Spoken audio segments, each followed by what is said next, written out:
Hello everyone, this is Mahima from Aditya Gupta classes. So finally your economics paper is over. Kindly let me know in the comment section कि आप लोग का paper कैसा हुआ है. Now coming to the paper that you have got. Group A, Group B बहुत ज़्यादा easy था. It was direct questions and जो sums भी वे national income का जो sums है, if you want to get the answer verified, it is coming to 15,900. Now ये जो हम लोग का sums भी दिया था, वैसा टाइप ऑफ सम्स हम लोग मैराथन में ऑलरेडी कर चुके हैं. जो हम लोग का मैराथन सेशंस हुआ था, we did the same type of sums. So sums में कोई प्रॉब्लम होना नहीं चाहिए था. हाँ, चैप्टर 3 से कोई सम्स नहीं दिया है. The questions that were given it was very much conceptual in section C. Group C, जो लोग हम लोग प्रॉपरली मैराथन्स देखे हैं, they have watch the marathons properly, कि जो first initial chapter wise marathon हुआ था, फिर एक साथ जो 5 आवर्स एंड 3 आवर्स का मैराथन हुआ था, those who have seen those.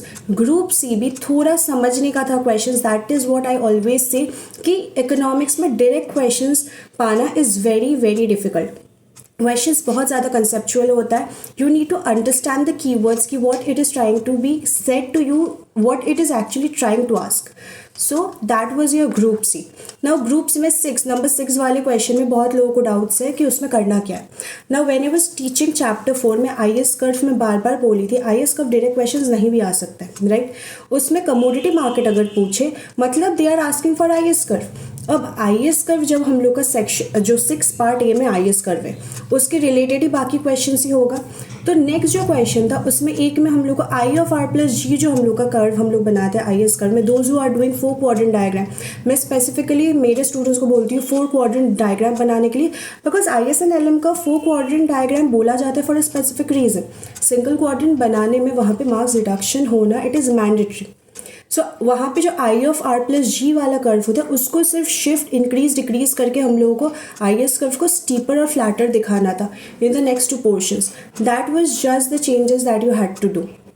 बस हम लोग के क्लास में हुआ है, हम लोग गवर्नमेंट शिफ्ट वाला किए थे. Even I of R plus G अगर इन्वेस्टमेंट इंक्रीज होता है वो करना होता है. So that is what it was of the paper. Group C हाँ बहुत ज़्यादा कंसेप्चुअल था, घुमा के क्वेश्चंस दिया था. बट मैराथन अगर आप लोग ढंग से किए होगे वो ग्रुप भी, तो आप लोगों का अच्छा एग्ज़ाम होना चाहिए था. So last things, kindly let me know in the comment section exam कैसा हुआ है. Give me a review. And next, अब देखो जो हो चुका है it is done, you can not change it. Next exam है maths, that is on 10th. हम लोग का लाइव सेशन मैथ्स का आज शाम को it will be done at 5:30 and कल भी एक लाइव सेशन है, it will be taking place at 2:30 in the afternoon. Kindly join those, it will benefit you. I can promise you that बहुत ज़्यादा बेनिफिट होगा. So kindly do the marathon sessions. Thank you. All the very best for your upcoming exams.